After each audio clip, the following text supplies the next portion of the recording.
Salut, c'est Trado, content de vous retrouver pour la mise à jour de l'indice parisien. N'oubliez pas que la vidéo de moyen terme et de long terme arrivera de manière séparée puisque c'est le week-end.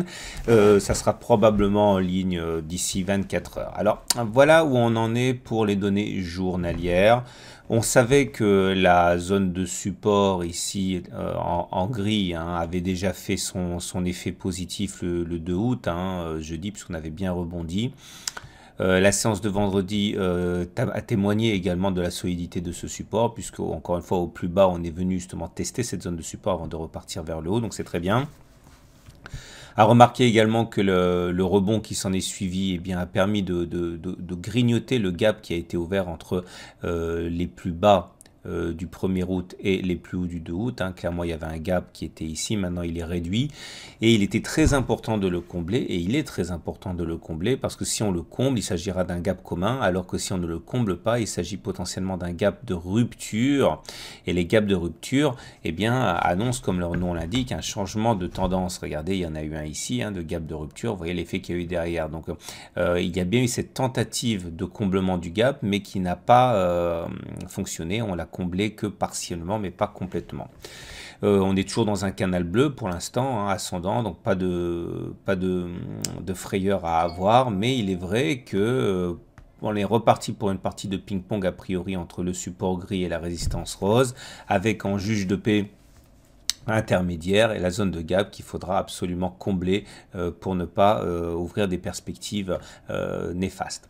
Regardez également la bougie du jour. Alors elle est intéressante, j'avais dit sur la bougie de jeudi qu'elle n'était pas aussi négative qu'il y paraissait malgré une baisse assez significative de 0,6% parce qu'il y avait une mèche basse qui montrait le rebond et la validation du support gris. Et aujourd'hui la bougie de vendredi, c'est donc plutôt une bougie d'indécision avec une longue mèche haute, une longue mèche basse, un petit corps, ce qui signifie que l'on clôture à peu près au niveau où on a ouvert, mais avec une marge de variation très importante. Donc en gros, grosse bataille, mais tout ça pour ça, puisqu'on clôture comme on a ouvert à peu près. Ça c'est pour l'analyse graphique. On va maintenant passer à l'analyse technique du CAC 40.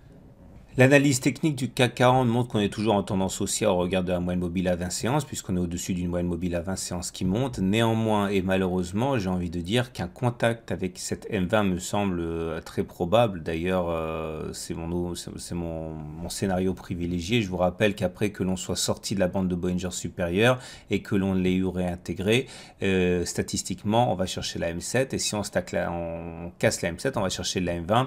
Donc là, pour l'instant, la zone de support nous empêche d'aller chercher la M20, mais qu'à cela ne tienne, si on ne va pas chercher la M20, on va rester bloqué, à mon avis, tant que la M20 ne remonte pas pour toucher les cours, avant éventuellement de repartir de l'avant.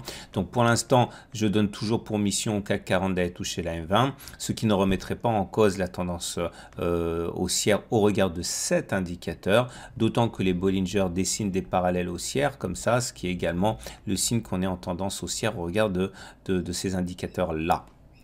Regardez maintenant les indicateurs techniques à proprement parler.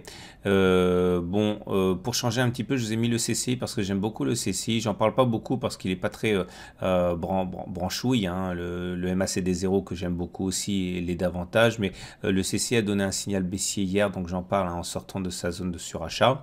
Le MACD est toujours au-dessus de son signal, c'est bien. Le momentum est toujours au-dessus de 0, c'est bien. Le RSI est toujours au-dessus de 50, c'est bien.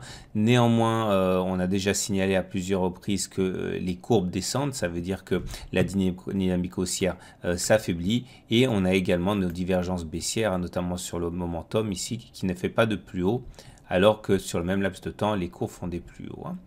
On va terminer avec l'Ichimoku. L'Ichimoku qui nous annonce plusieurs choses. La première chose, c'est qu'il y a un twist là. Alors normalement, quand il y a un twist, ça veut dire fin de la tendance en cours. Regardez, ici, on avait bien monté, mais finalement, on avait twisté. Et c'était la fin de la tendance haussière, et depuis le nuage il latéralise comme ça.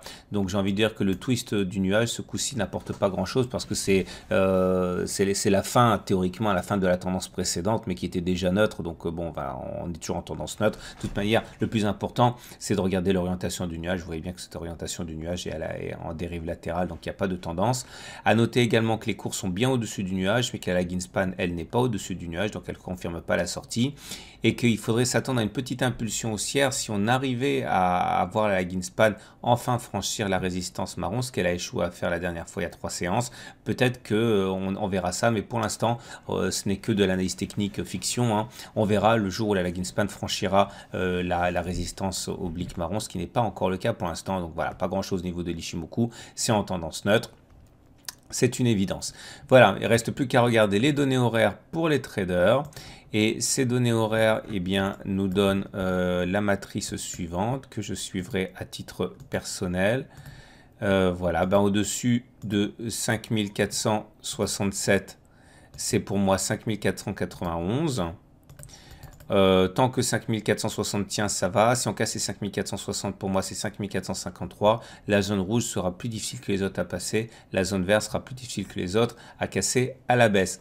Voilà, je ne me reste plus qu'à vous souhaiter une très bonne journée. Je vous dis rendez-vous tout au long du week-end pour de nouvelles analyses techniques.